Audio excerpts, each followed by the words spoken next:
Olá, sejam todos muito bem-vindos a mais uma live especial do Repórter Diário. Essa live fala sobre Santo André, 500 anos, né? Então, pensando a cidade do futuro. E o tema de hoje é qualidade de envelhecimento da população. Para me ajudar nesse bate-papo, nós falamos com Maria Inês Vilalva, coordenadora técnica da FEASA, que é a Federação das Entidades Assistenciais de Santo André. Seja bem-vinda, Maria Inês. Boa tarde, muito obrigada. Eu quero, de antemão, agradecer pelo convite e fico à disposição para esse assunto tão importante, né? Sem dúvida.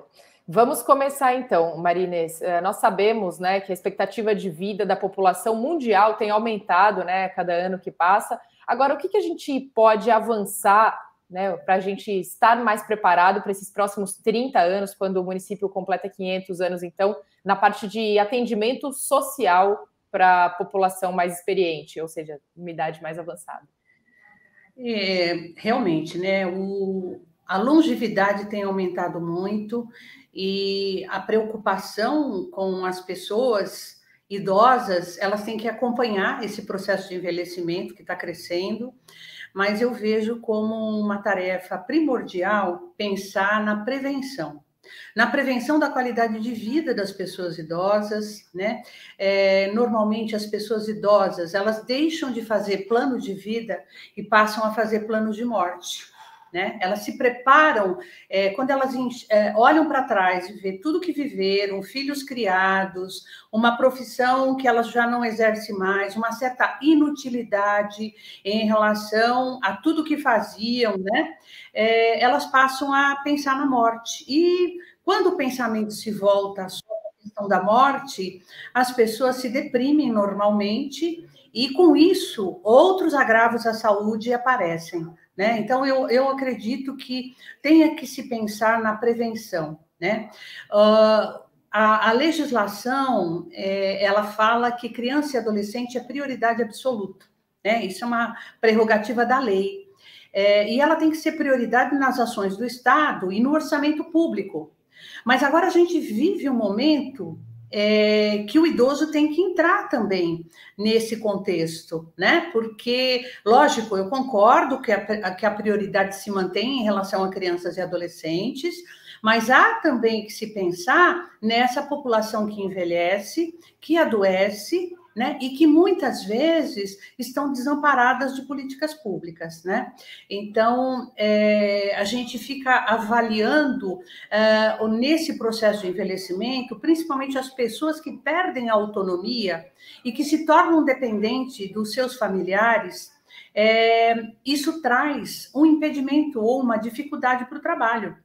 Essas pessoas precisam trabalhar e, de repente, se veem na obrigação de cuidar de um idoso dependente, sem nenhuma autonomia, né? Sem recurso para poder arcar com os custos de uma instituição geriátrica particular, e a gente não tem creche do idoso, né?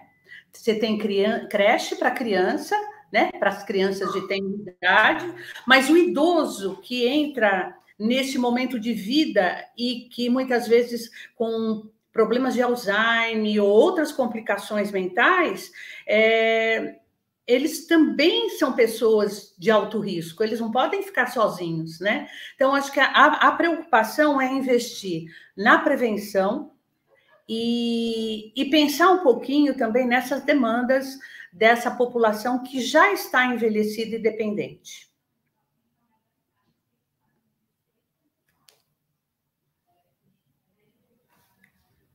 Não estou te ouvindo. Você me ouve? Agora sim. Maravilha.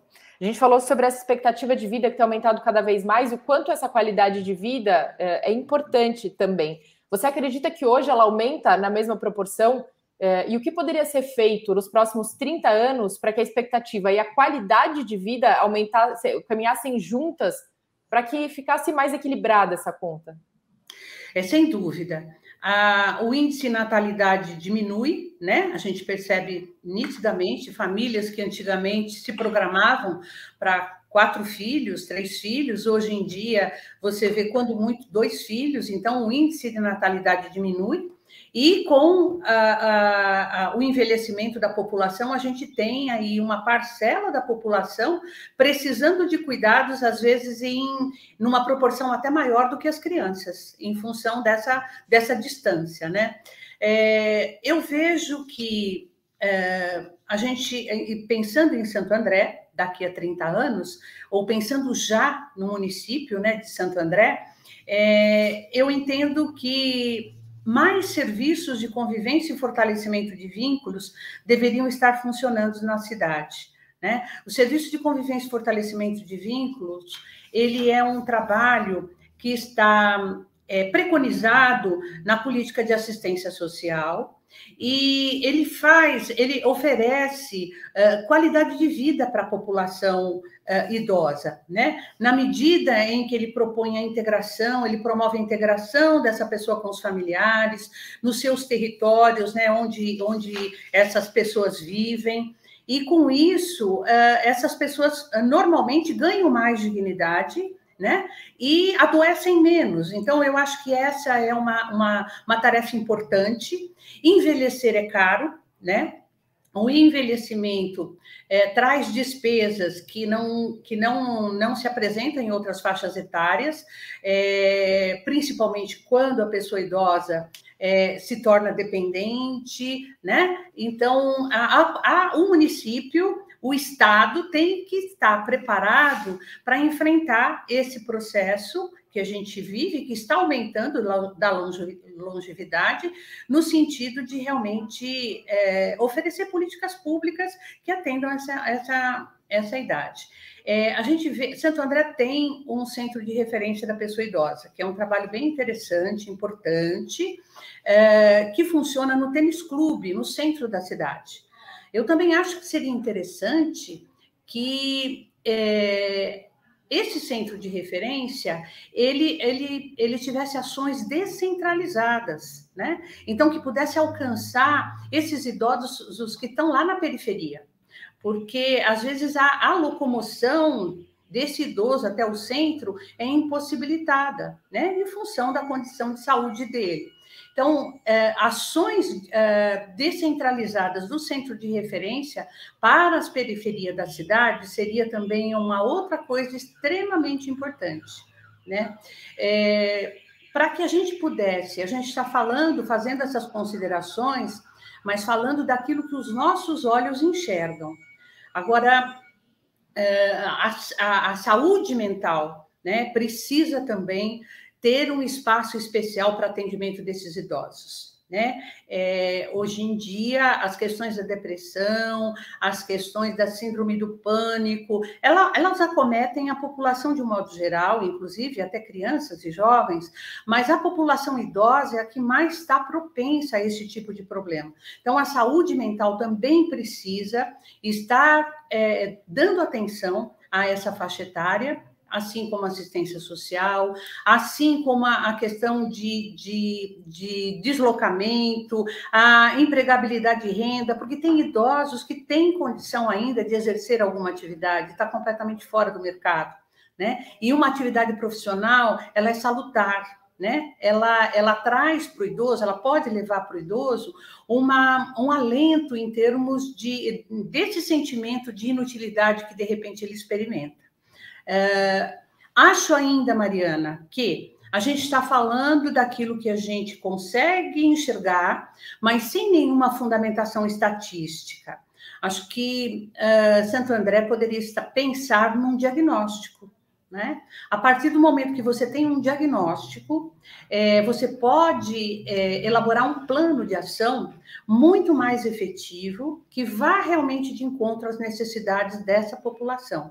Então, acho que o diagnóstico que meça a qualidade de vida da população idosa, os interesses e as necessidades dessa população, eu acho que traria uma resposta muito mais efetiva, né, para se pensar numa cidade inclusiva, né, numa cidade que acolhe a pessoa idosa e evitar problemas futuros, né? A gente tem em Santo André 2 unidades de acolhimento para pessoas idosas, que são entidades assistenciais que realizam esse atendimento.